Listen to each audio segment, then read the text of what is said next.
and verse 12.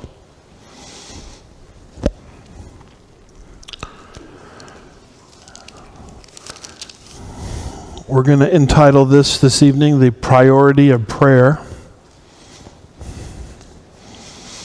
Acts 12:12, Lord willing, making it through verse 19.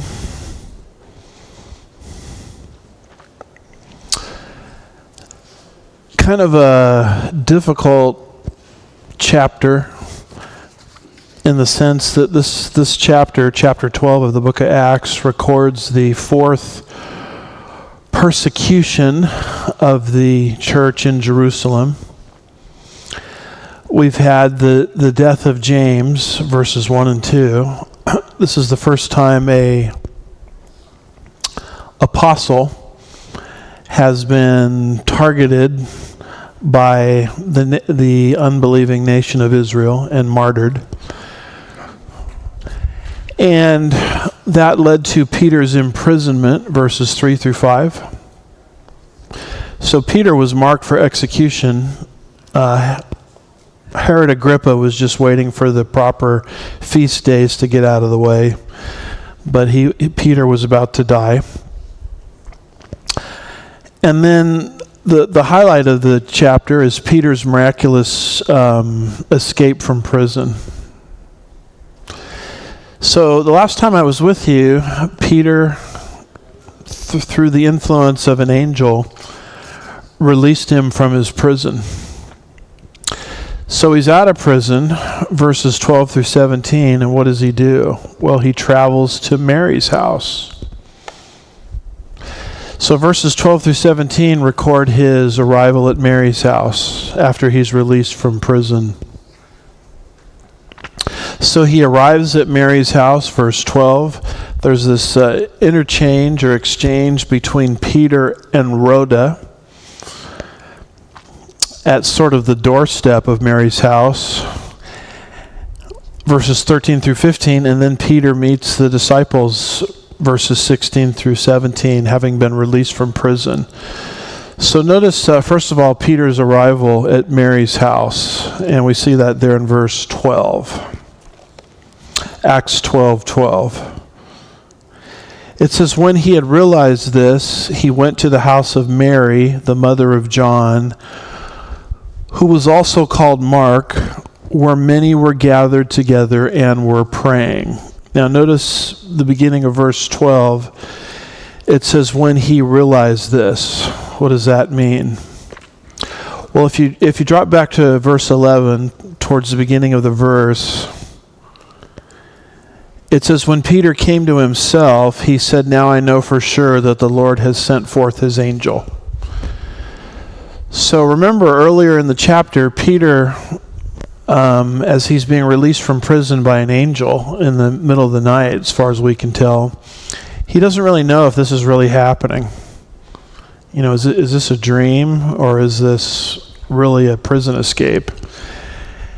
And the reason he thought it was a dream is because God had just given him a dream in the prior chapters 10 and 11. The vision, I guess I should say, not so much a dream, but the vision of the sheet with the animals in it, remember?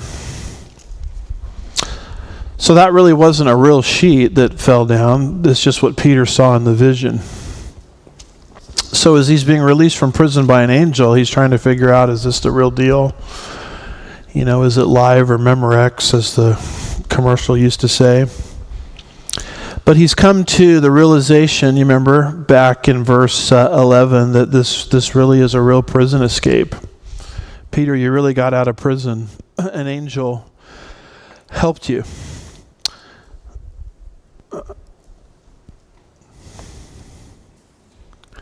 And then as you look at verse 12, is the sound doing okay? Can you guys still hear me? I think it dropped off a little bit.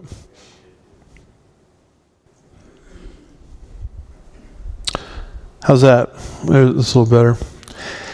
It says, when he realized this, he went to the house of Mary, the mother of John, who was also called Mark. Now this gets a little confusing, because in the Bible there are 1, 2, 3, 4, 5, 6 Marys. I guess it was a pretty common name. There was, first of all, the Mary, the mother of Jesus.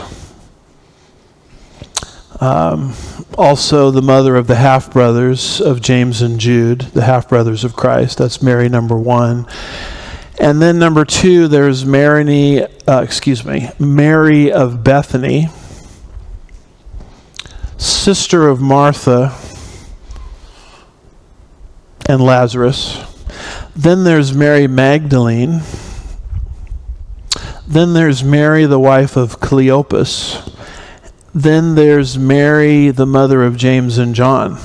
And that particular James of that Mary is the one that was martyred there in verse 2. And then there's another Mary. As if all of this wasn't enough, there's Mary, the mother of Mark.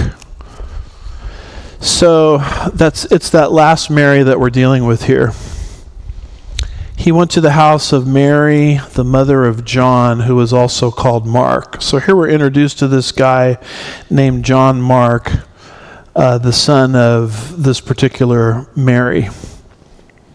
So who is John Mark? Well, John Mark is going to be a pretty influential person in the Bible because he's going to author a book of the Bible called the Gospel of Mark. So Arnold Fruchtenbaum says this of John Mark. John Mark played a minor role in the book of Acts, but a major role in the history of the church in that he wrote the Gospel of Mark. He had two names. John, which in Hebrew is Yochanan, and Mark or Marcus, his Latin name. So John, Jewish name, Mark, Latin name. He probably also had a Greek name, but it's not given. According to Colossians chapter 4, verse 10, John Mark was a cousin of Barnabas. He was best known among the Romans, and it was for them that he wrote his gospel. This is also the reason that he is better known by his Latin name, Mark, rather than his Jewish name, John. So Mark is going to be a big deal in the sense that he's going to write a gospel, sort of cataloging the life of Christ, and he's going to write it to the Romans. And so that's why that particular gospel goes by his Latin name or his Roman name. Most know him as Mark, but his full name is John Mark. John, Jewish name, Mark, Latin name. And he's sort of being prepped for us because he's the one that's going to go on the first missionary journey. And around Acts 13, verse 13, he's going to bail out of the first missionary journey into southern Galatia. And he goes home. And why does he go home? Why did he bail out? We're really not told. Maybe it was youth. Maybe it was inexperience. But he's going to want to go on the second missionary journey after the Jerusalem Council. And it's Barnabas who's pushing for this because, as you can see here from this quote from Fruchtenbaum, John Mark was a cousin of Barnabas. So Barnabas is going to insist that Mark go on missionary journey number 2. And Paul the Apostle says, no way. I mean, that guy bailed out on missionary journey number 1. Why in the world would we put him in missionary journey number 2? And Barnabas is pushing this because John Mark is a family member. And at the end of Acts 15, there's going to record a vigorous split. The Greek is extremely strong. A sharp dissension between Paul and Barnabas over this issue. In fact, the dissension is going to be so sharp and the dissension is going to be so strong that you're going to have coming out of it 2 missionary teams instead of 1. Barnabas is going to go his direction with Mark, and Paul is going to go his direction. And then Luke is going to focus on what happens to Paul, and Barnabas and Mark kind of fall out of the narrative at that particular juncture. So it just shows you that men of God don't always agree on everything. There's realities of splits between men of God. And in this case, the split, I think, was a good thing, because instead of one missionary team, now we had two. So that's all coming in Acts 13 and Acts 15. And so we're introduced to the culprit of the split right there in verse 12. So that's a little bit about Mark's background.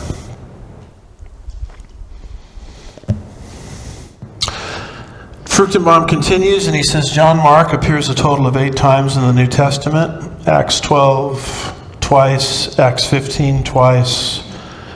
And you can see all the scriptures, Colossians, 2 Timothy, Philemon, 1 Peter. In 1 Peter 5, verse 13, Peter referred to Mark as his son, which means Mark was the one who led Peter was the one who led Mark to the Lord. Subsequently, Mark became his disciple. So you might wonder how Mark, who was not one of the original apostles, was able to get a book into the canon of the New Testament called Mark's Gospel, because generally the books of the Bible are written by the apostles. Well, because of this 1 Peter 5, verse 13 reference, Peter, who was one of the original 12, could authenticate to the inerrancy and veracity of Mark's gospel. In fact, probably Mark got a lot of information about the life of Christ through his relationship to Peter. So every single book of the New Testament was either written by an apostle or someone who knew an apostle. And so that's the sort of the significance of Mark in subsequent biblical history. And here you're getting an introduction to John Mark for the very first time. So verse 12 says, and when he realized this, he went to the house of Mary, the mother of John, who was also called Mark. And look at this, where many were gathered together and were praying. You'll notice for the early church that prayer is not a last resort. Prayer is a first resort. If you go back to verse 5, it says, so Peter was kept in prison, but prayer for him was being made fervently by the church to God. So that's kind of why I titled this, The Priority of Prayer.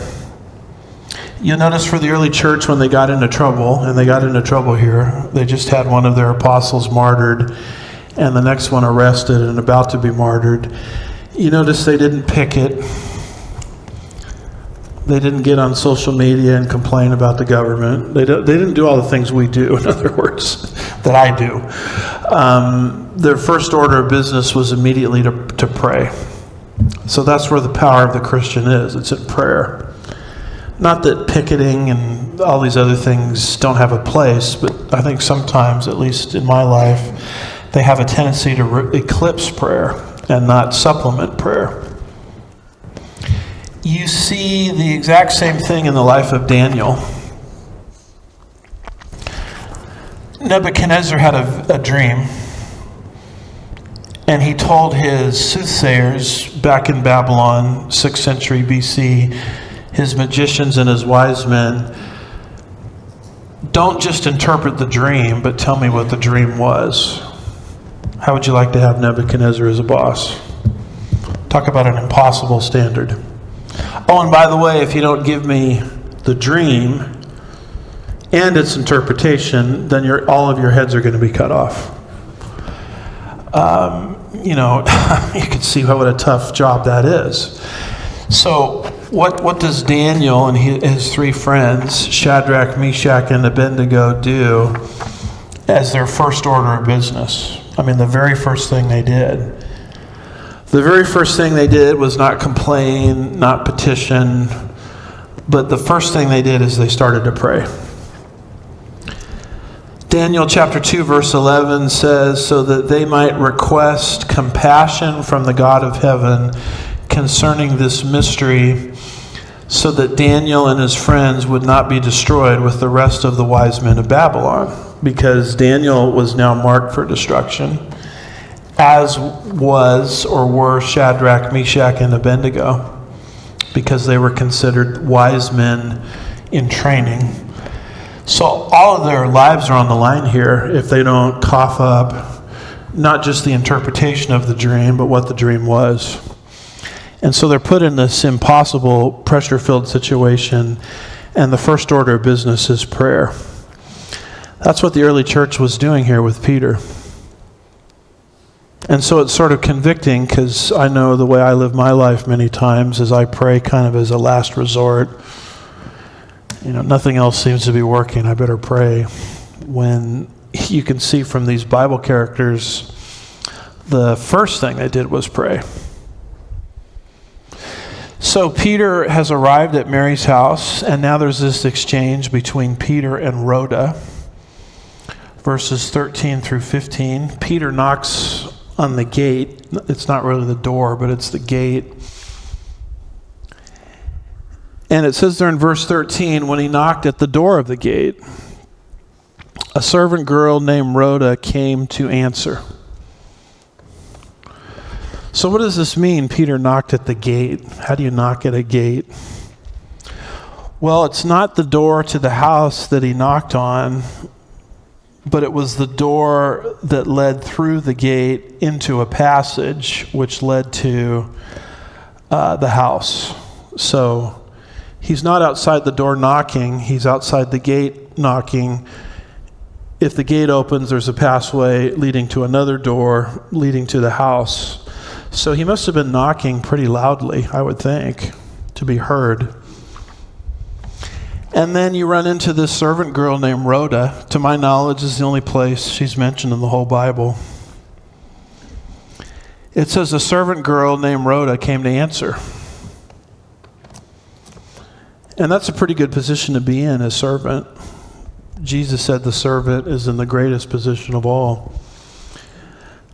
So she hears what's going on, and she goes out to answer. And then you go to verse 14, where you have Rhoda's report to the apostles. Verse 14. When she recognized Peter's voice, because of her joy, she did not open the gate, but ran in and announced that Peter was standing in front of the gate. So she's so excited that she sees Peter, because everything they had been told up to this point is Peter's going to be martyred. He's in prison and he's going to be martyred. Now Peter's outside the gate knocking, and she's so excited about the whole thing that she doesn't open the door. She goes and tells the rest of the apostles. And watch the apostles' response here. It's a response of unbelief. Verse 15. They said to her, "You're out of your mind." But she kept insisting that it was so. And they kept saying, "It is his angel." So you'll notice that even though she's rejected by the apostles initially, she keeps right on insisting. Peter's out there at the gate. He wants to get in here. So that kind of helps us understand that sometimes when God calls us to do something, men may reject you. I mean, church leadership may reject you. Very, very sadly, elders may reject you. Very, very sadly, your pastor might reject you. Or those that you hold in high esteem spiritually might say, well, that's just crazy. So when that kind of thing happens, and if you believe God has called you to do it, you should persist in it in spite of men's rejections. And what you'll discover is that God has a way of changing people's hearts, which is what's happening here with Rhoda. Peter's out there, and they're saying you're out of your mind, and she doesn't, kind of get in a little, kind of curl up in the fetal position and just die. She just keeps right on insisting because she knew the truth. So it's never fun to be rejected by your peers. It's never fun to be rejected by leadership, but if God has put something on your heart and you believe it's of the Lord, just keep right on going, and God has a way of changing people's hearts. I mean, why did they doubt this way? They said to her, "You're out of your mind." That's pretty harsh. But she kept on insisting it was so. There were probably seeds of doubt already planted in their minds because James, was it verse 2, had already been martyred. So they were probably pretty down on that. They probably thought, well, James has been martyred. Peter's going to be martyred too. And this kind of might explain their reaction to Rhoda. But we're told in the Bible that when we pray, we're not to doubt. James chapter 1, verses 6 through 8 says, "But he must, speaking of prayer, ask in faith without any doubting." James 1, verses 6 through 8. "For the one who doubts is like the surf of the sea, driven and tossed by the wind. For that man ought not to expect that he will receive anything from the Lord, being a double-minded man, unstable in all his ways." So we're told to ask with confidence. I mean, it is true that God is not obligated to answer prayer requests that are outside of his will, but a lot of times we don't know exactly what the will of God is in a circumstance. And, we shouldn't look to defeats in our lives or setbacks that happened earlier and let our minds kind of get controlled by doubt. We should ask in faith. And these apostles are not doing that.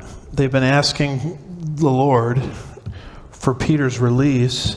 They're getting the answer to the prayer right here in very fast time. And they're obviously in a state of unbelief because they don't believe this prayer request could be answered. I mean, this one's too big even for God kind of attitude, right?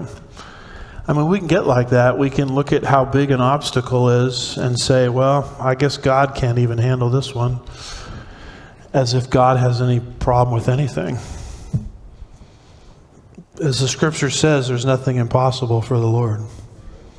I mean, God is the one that spoke, and the heavens and the earth leapt into existence. If that's true, I mean, getting someone out of prison is no big deal at all.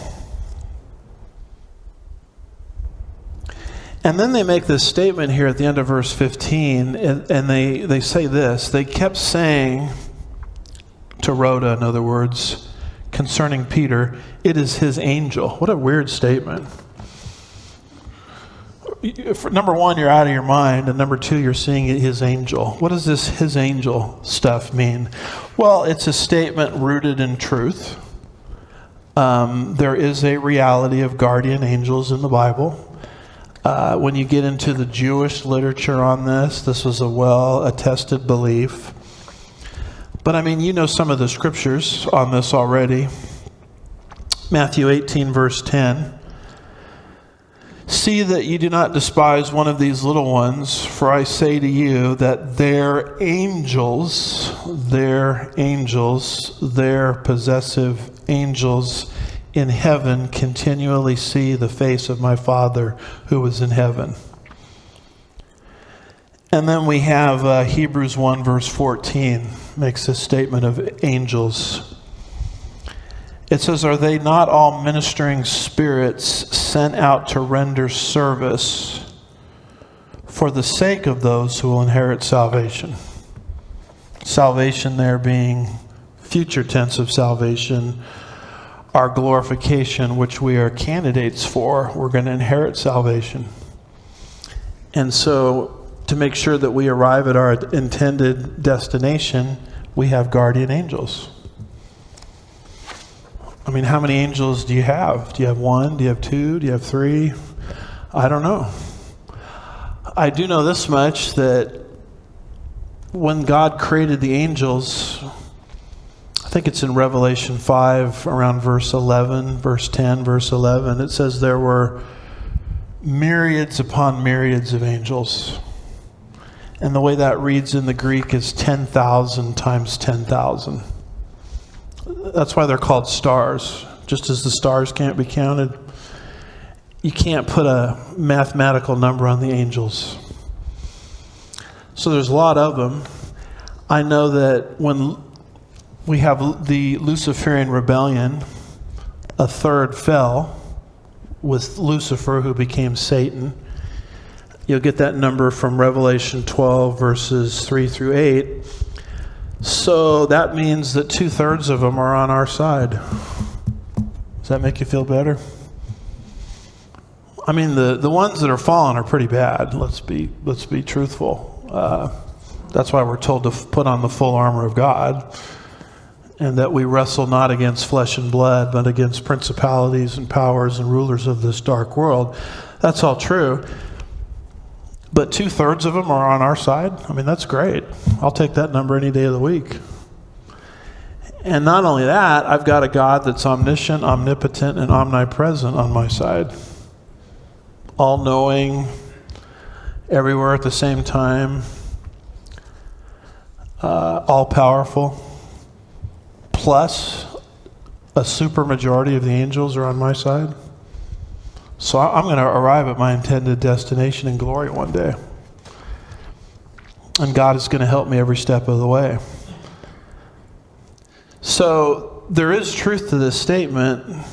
It's his angel. Because they obviously had a belief in guardian angels. But they're kind of using it to mock her. You know, they're taking a true statement and they're making fun of her. Like, it's not really Peter, it must be some guardian angel you're thinking about. And they're mocking her because they really didn't think God could answer the prayer, even though they were praying. Sometimes unbelief comes at you that way. People just make fun of an idea, make fun of you, when in reality it's a heart issue of I just don't believe. So it's crazy. So this is what Rhoda, the servant girl, is facing. I mean, not from low-level people, you know. These are like the apostles doing this to her. You would think she would quit or give up or, you know, as I said before, go into the fetal position. But she doesn't do that. She keeps insisting that, yeah, it's really Peter. So who ends up being right here? Rhoda ends up being right. It is Peter, and he meets with the apostles, verses 16 and 17, in Mary's house. The disciples finally come to their senses and realize what's going on. Verse 16, but Peter continued knocking. And when they opened the door, they saw him and they were amazed. Notice that Rhoda keeps persevering in spite of man's rejections. And Peter does the same thing. I mean, he doesn't knock at the gate and not get an answer and then just wander away and give up. He keeps knocking as well. So there is something to be said for just good old-fashioned perseverance. I think God honors perseverance. I mean, if you hit a roadblock, don't just quit.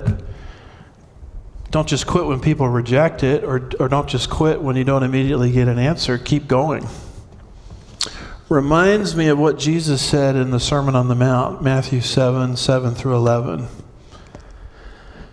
He says, ask and it will be given to you. Seek and you will find. Knock and it will be open. For everyone who asks receives, and him who seeks finds, and to him who knocks it will be opened. Or what man is there among you when his son asks for a loaf of bread, will you give him a stone? Or if he asks for fish, he will not give him a snake, will he?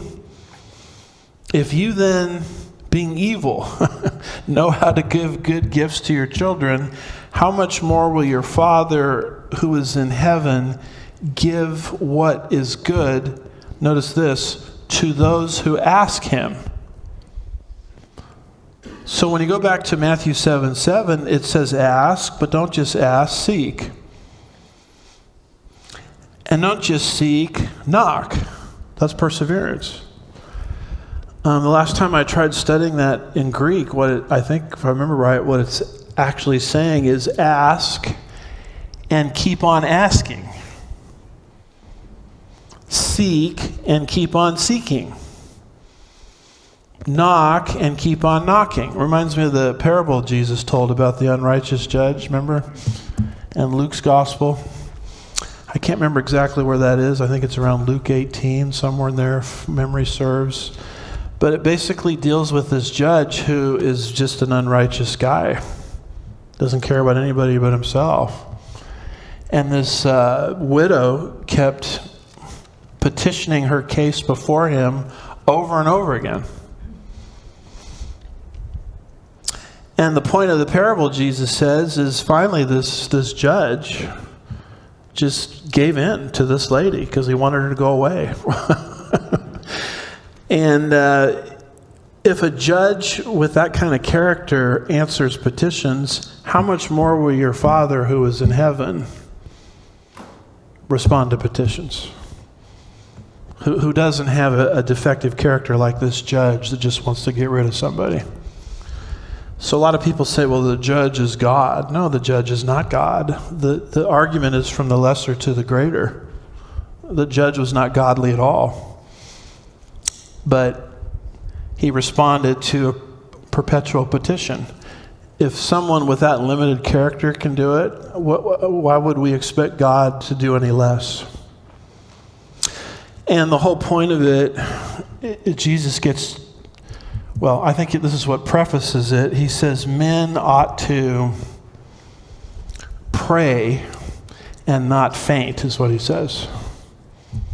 Don't faint, but pray. And persevere in prayer. And so this is the kind of thing that you see happening here. You see two great examples of perseverance. Both Peter continued knocking, and Rhoda kept insisting.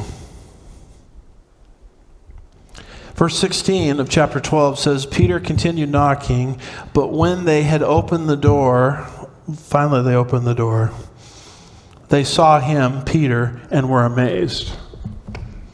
Well, why be amazed? You're dealing with God. It's like, I don't know, it's like I remember coming to Christ. I can recall vividly the very first prayer that God answered of mine. I prayed for something and it happened. And I'm shocked. I can't believe this happened. Well, why be shocked? I mean, if we're believing in faith, when the prayer request is answered, sometimes even bigger than what you prayed for, there's nothing to be shocked at all. Because we're dealing with God who knows how to give good gifts to his children. I mean, if you know how to bless your children, your grandchildren, though you have a sin nature, I mean, if they ask for something, you're not going to give them a stone or a rock. Isn't God going to be like that and more because he's not corrupted by a sin nature?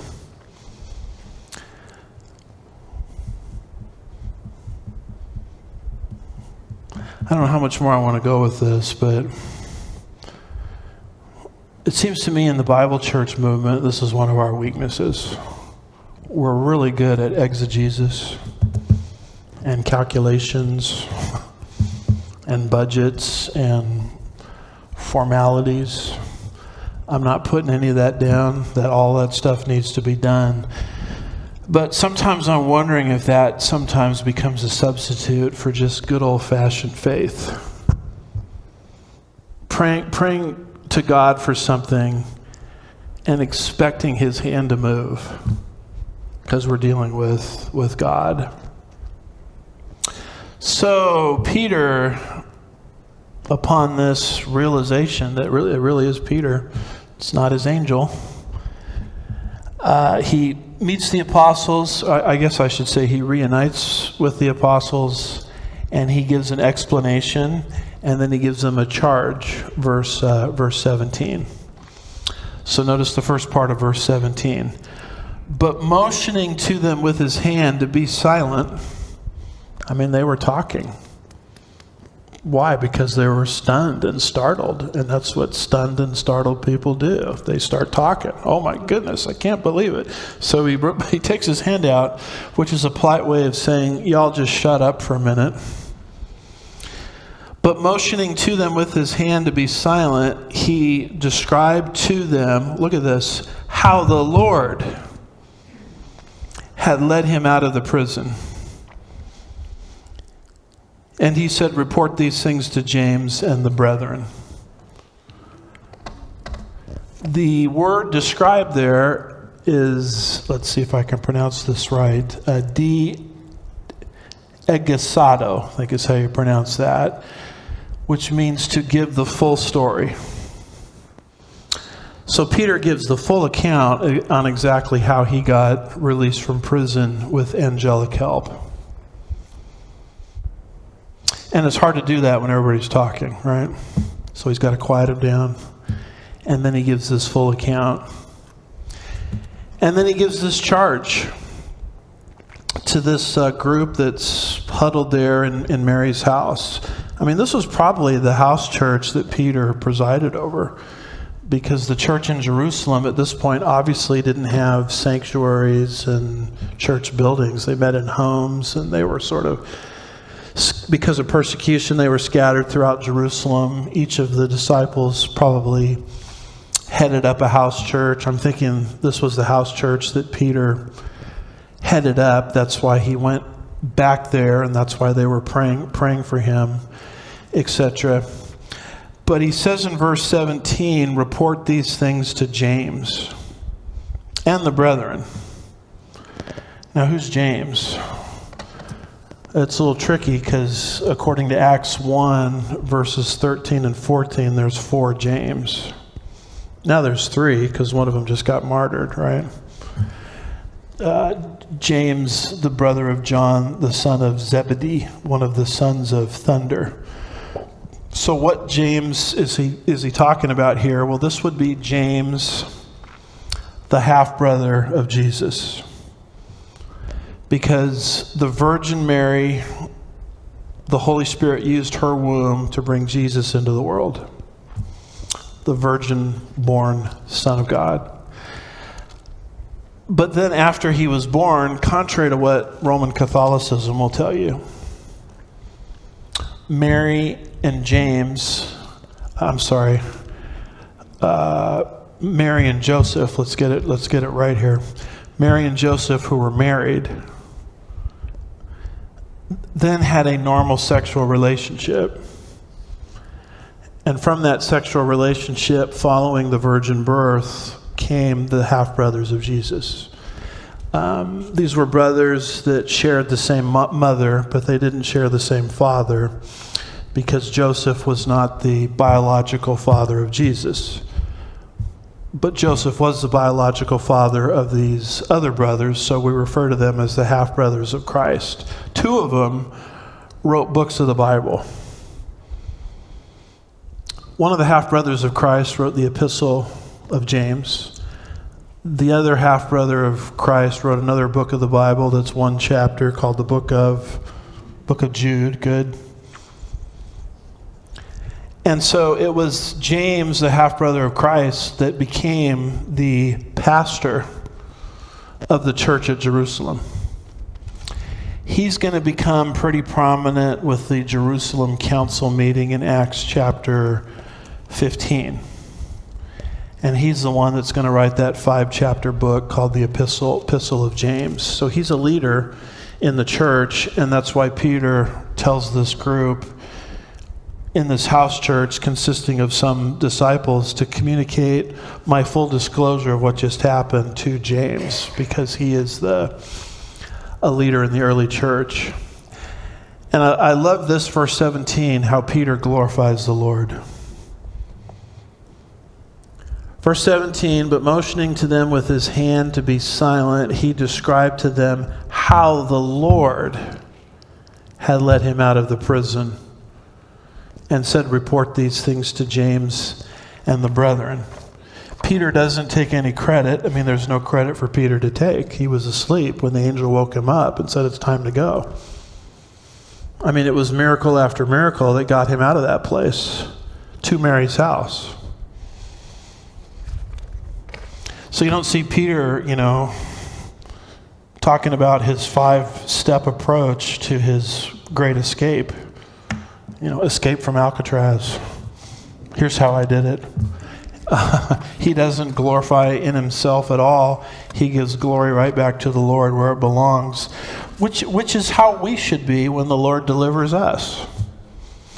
I can't tell you how many things have happened in my life where the only way I got out of it is the Lord. There's no other human explanation.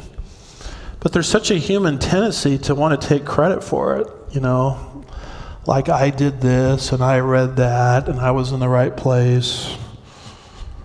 And we just need to stay away from that nonsense and give glory to where it belongs, the Lord. Isaiah 42 verse 8 says, I am the Lord, that is my name. I will not give my glory to another, nor my praise to idols. By the way, this is why God picks unqualified people to do his work. God doesn't call the qualified, he qualifies the called. We'll see that in the book of Exodus on Sunday morning, should we get there at some point. Because there wasn't a more unqualified guy than Moses, to be frank with you.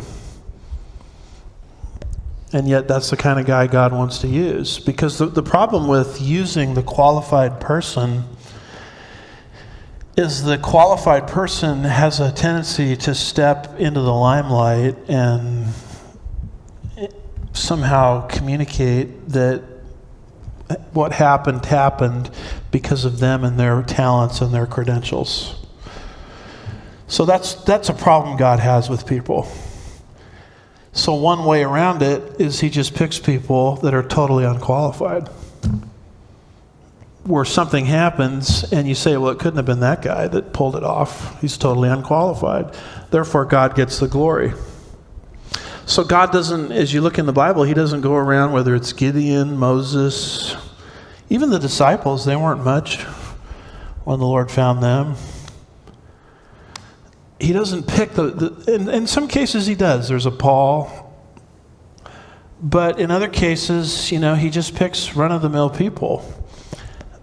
Because that's a way for him to receive the glory in the end, rather than the glory going to the human instrument. So that makes me feel better, because that means I can apply for the job. I mean, if God is looking for unqualified people, I qualify for that one. And so do you. So praise the Lord. And then look at verse 17, a really important verse.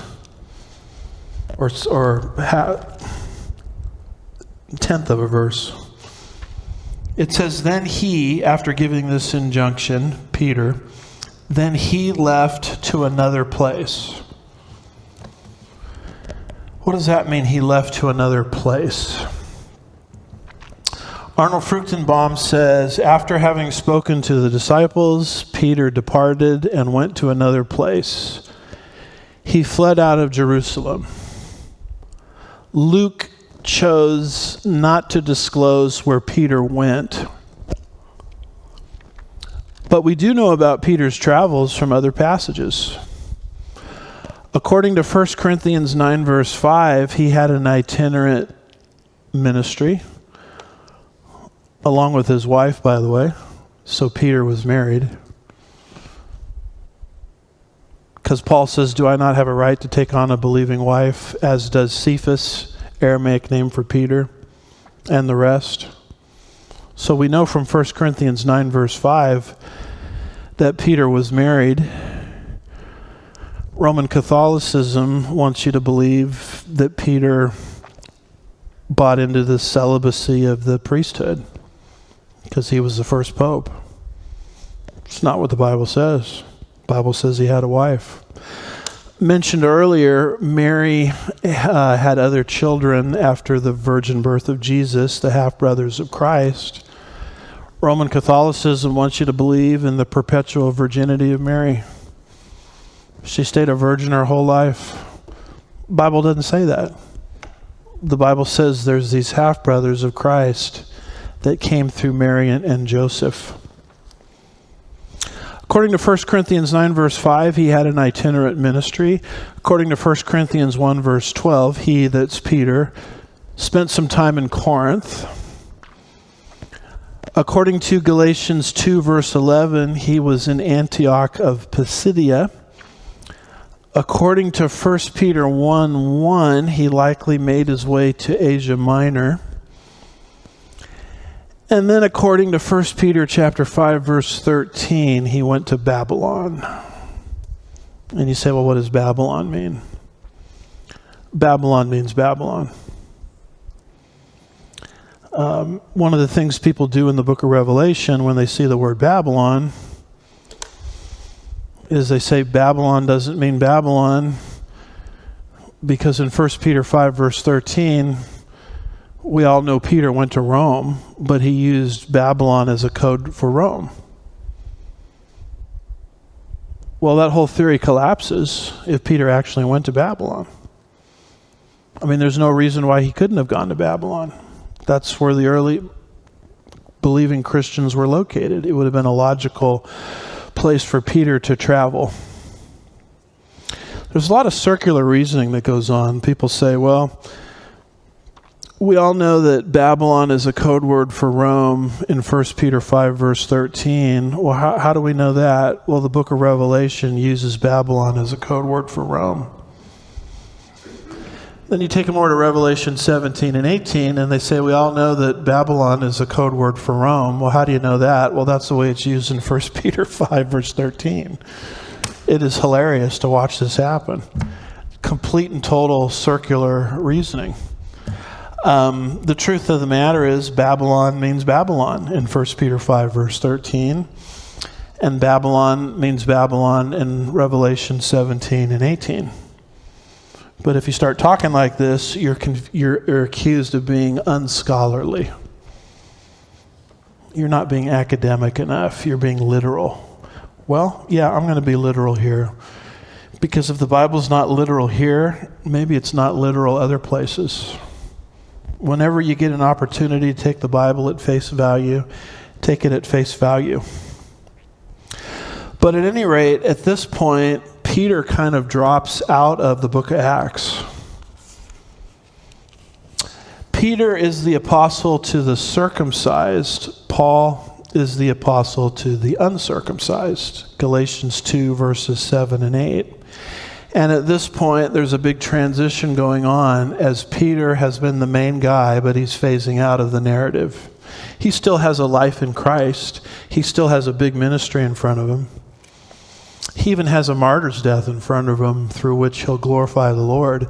But Luke stops talking about Peter primarily, and he puts the spotlight on Paul. Because the book of Acts is about the transition from Peter to Paul. The first half of the book of Acts, Acts 1 through 12. Second part of the book of Acts, Acts 13 through 28. First part of the book, the main center of everything is Jerusalem, but in the second part of the book, the center of everything is Antioch, the sending church up north that we read about in Acts 11, that actually financially bailed out the church at Jerusalem because of Agabus' prophecy. And that's where Paul's going to launch his 3 missionary journeys from. First part of the book, Peter is the central person. Second part of the book, Paul is the central person. First part of the book, The ministry consists of the church's outreach in Jerusalem, Judea, and Samaria, but in the second part of the book, the outreach is to the uttermost parts of the earth. First part of the book, the outreach is Jewish. Second part of the book, the outreach is primarily Gentile. We've only had one Gentile convert up until Acts 10, but things are going to change. Once Paul leaves the land of Israel on the missionary journeys, you'll see the church becoming primarily Gentile. So what's happening in the second part of the book of Acts is Paul is reiterating what Peter did. Peter healed a man lame from birth. Paul does the same thing, Acts 14. Peter healed by a shadow, Acts 5. Paul heals by a handkerchief, Acts 19. Peter is so successful that the Jews become jealous, Acts 5. Paul is so successful in ministry that the Jews become jealous, Acts 13. Peter confronts a sorcerer, Acts 8. Paul confronts a sorcerer, Acts 13. Peter raises Dorcas from the dead, Acts 9. Paul raises Eutychus from the dead. Because there's this really strange thing that goes on right here in Troas. Paul is preaching to the church in Troas, and he gets long-winded. And he preaches all night long. People complain my sermons are too long. If Paul was your pastor, you'd be here all night. And there's this guy in the windowsill, I think they're on the second floor or whatever, however they did it, named Eutychus, and he falls asleep during the sermon. I know that never happens in this church. And he falls out of the window and hits the ground and dies. And Paul lays hands on him and brings him back to life. And I've heard some of the weirdest sermons on that. See what happens when you fall asleep in church, kind of thing. Well, why is that even there? It's not there to blast people for falling asleep in church, although you shouldn't do that. It's there to show that Paul did exactly what Peter did. So therefore, Paul's ministry is just as legitimate as Peter's. See that deliberate literary parallel that goes on there? Peter was jailed and miraculously freed. We're reading about that here in chapter 12. Same thing happens to Paul, Acts 16. So this material is being strategically woven together for the benefit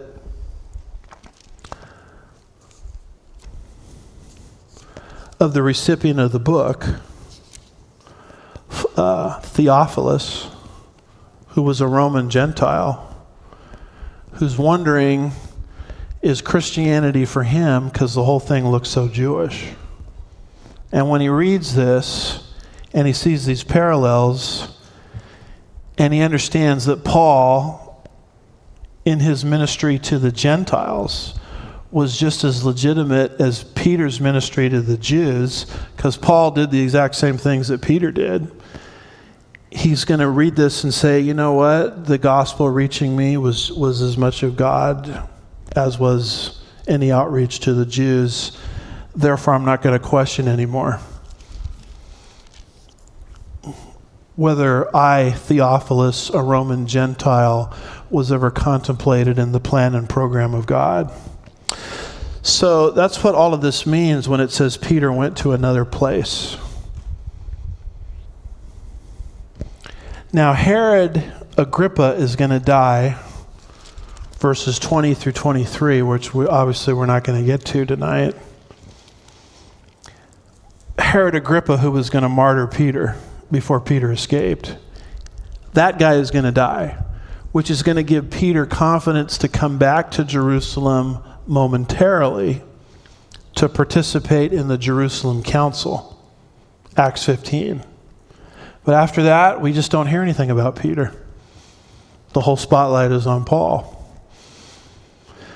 So So a lot of people call the book of Acts the Acts of the Apostles. Well, it's really not a book about the Acts of the Apostles. It's primarily a book about two apostles, Peter and Paul. Not that the other ones weren't important.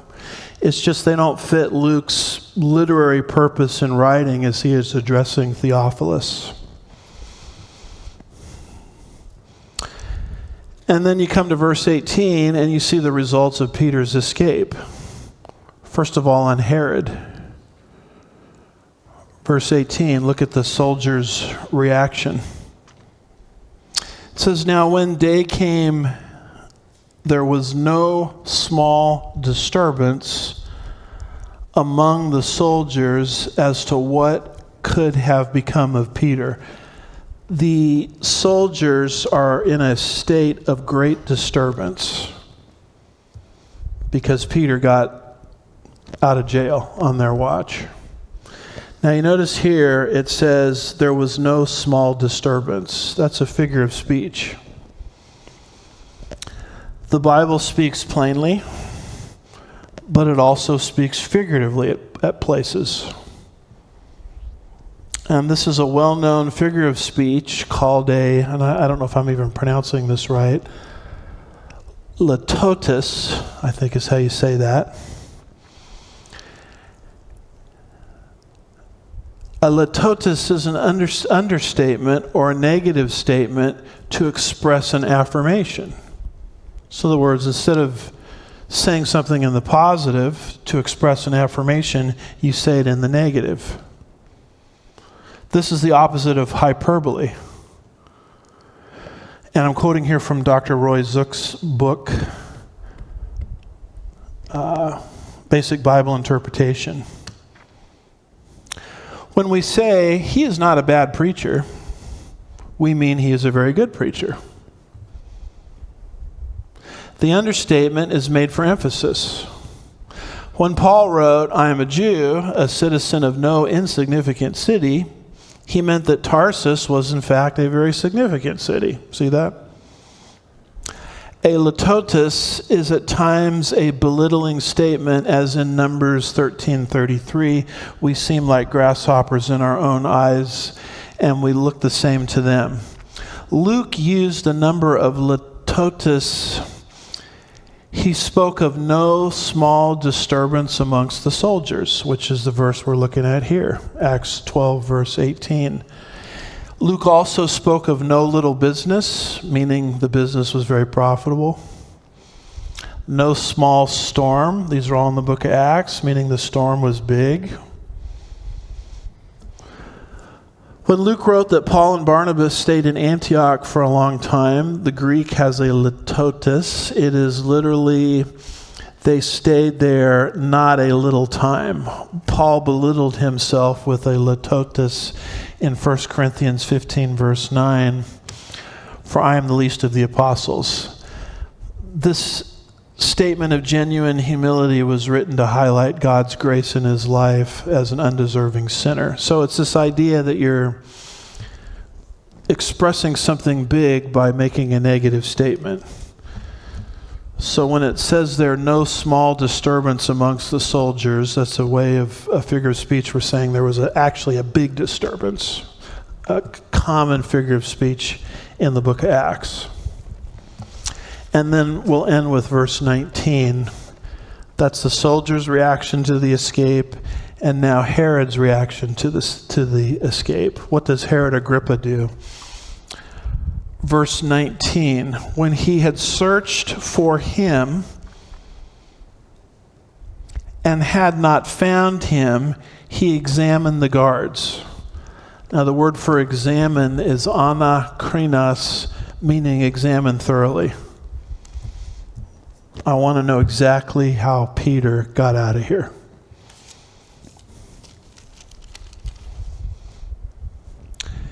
And then these soldiers, under whose watch Peter escaped, are led off to execution. I mean, this is a big deal if someone escapes on your watch. Verse 19, "When Herod had searched for him and had not found him, he examined the guards and ordered that they be led away to execution. Now, why is that a big deal? That's a big deal because we're coming up on Resurrection Sunday, right? The empty tomb.